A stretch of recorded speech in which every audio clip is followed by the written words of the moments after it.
ಮೊದಲು ಈ ವಿಡಿಯೋ ನೋಡಿ. ಈ ರೀತಿ ಇರೋ ಲೋ ಕ್ವಾಲಿಟಿ ವಿಡಿಯೋಸ್ನ ನಾವು 4K ದಲ್ಲಿ ಯಾವ ರೀತಿ ಕನ್ವರ್ಟ್ ಮಾಡುವುದು ಅಂತ ನಾನು ಈ ವಿಡಿಯೋದಲ್ಲಿ ತಿಳಿಸ್ಕೊಡ್ತೀನಿ. ಅದನ್ನ ನಾವು ಕ್ಯಾಪ್ಕಟ್ ಅಪ್ಲಿಕೇಶನ್ ಇದೆಯಲ್ಲ, ಅದರ ಮೂಲಕ ನಾವು ಈಸಿಯಾಗಿ 4K ದಲ್ಲಿ ಕನ್ವರ್ಟ್ ಮಾಡಬಹುದಾಗಿರುತ್ತೆ. ಇನ್ನು ಯಾರಾದರೂ ನಮ್ಮ ಚಾನಲ್ಗೆ ಸಬ್ಸ್ಕ್ರೈಬ್ ಮಾಡದೆ ನೋಡ್ತಾ ಇದ್ರೆ ನಮ್ಮ ಚಾನಲ್ಗೊಂದು ಸಬ್ಸ್ಕ್ರೈಬ್ ಮಾಡ್ಕೊಂಡು ಈ ವಿಡಿಯೋಗೊಂದು ಲೈಕ್ ಮಾಡಿ. ಬನ್ನಿ ವಿಡಿಯೋನ ಸ್ಟಾರ್ಟ್ ಮಾಡೋಣ ಅಂತ. ಮೊದಲು ನೀವು ಯಾವ ವಿಡಿಯೋನ 4K ದಲ್ಲಿ ಕನ್ವರ್ಟ್ ಮಾಡ್ಬೇಕಂತ ಅನ್ಕೊಂಡಿದ್ದೀರೋ ಆ ವಿಡಿಯೋನ ಸೆಲೆಕ್ಟ್ ಮಾಡ್ಕೊಂಡು ಕ್ಯಾಪ್ಕಟ್ನಲ್ಲಿ ಇಂಪೋರ್ಟ್ ಮಾಡ್ಕೊಳ್ಳಿ. ಕೆಳಗಡೆ ಇಲ್ಲಿ ಅಡ್ಜಸ್ಟ್ಮೆಂಟ್ ಅಂತ ಒಂದು ಸೆಕ್ಷನ್ ಇರುತ್ತೆ.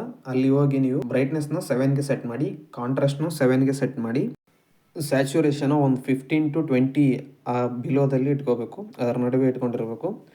ನೆಕ್ಸ್ಟ್ ನಾವು ಬ್ರಿಲಿಯನ್ಸ್ನ ಒಂದು 10ಗೆ ಸೆಟ್ ಮಾಡ್ಕೊಳ್ಳಿ. ಶಾರ್ಪ್ನೆಸ್ನ ಫುಲ್ ಮಾಡ್ಕೊಂಡ್ರೆ ನಮ್ಮ ವಿಡಿಯೋ ಕ್ವಾಲಿಟಿ ಕರೆಕ್ಟ್ ಆಗಲ್ಲ. ಅದಕ್ಕೆ ನಾವು 75 ಆ ರೇಂಜ್ನಲ್ಲಿ ಸೆಟ್ ಮಾಡ್ಕೊಳ್ಳಿ ಅದನ್ನ.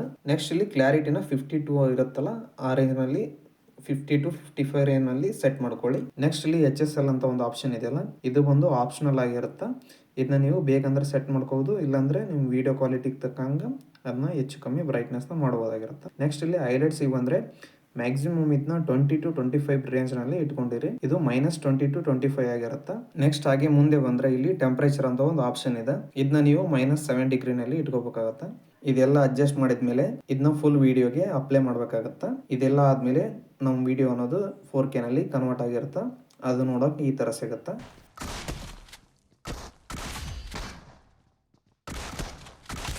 ಈ ವಿಡಿಯೋ ಏನಾದರೂ ಸ್ವಲ್ಪನಾದರೂ ಇನ್ಫಾರ್ಮೇಟಿವ್ ಅಂತ ಅನಿಸಿದರೆ ವಿಡಿಯೋಗೊಂದು ಲೈಕ್ ಮಾಡಿ, ಚಾನಲ್ಗೊಂದು ಸಬ್ಸ್ಕ್ರೈಬ್ ಮಾಡ್ಕೊಂಡು ಇಟ್ಕೊಂಡಿರಿ. ನಾವು ನಮ್ಮ ಚಾನಲ್ನಲ್ಲಿ BGM related and tech related ಇನ್ಫಾರ್ಮೇಷನ್ನ ಶೇರ್ ಮಾಡ್ಕೊತಾ ಹೋಗ್ತೀವಿ. ಎಲ್ಲರಿಗಿಂತ ಮೊದಲೇ ನೀವು ನಮ್ಮ ವಿಡಿಯೋನ ನೋಡಬೇಕಂದ್ರೆ ನಮ್ಮ ಚಾನಲ್ಗೊಂದು ಸಬ್ಸ್ಕ್ರೈಬ್ ಮಾಡ್ಕೊಂಡು ಇಟ್ಕೊಂಡಿರಿ. Thanks for watching guys.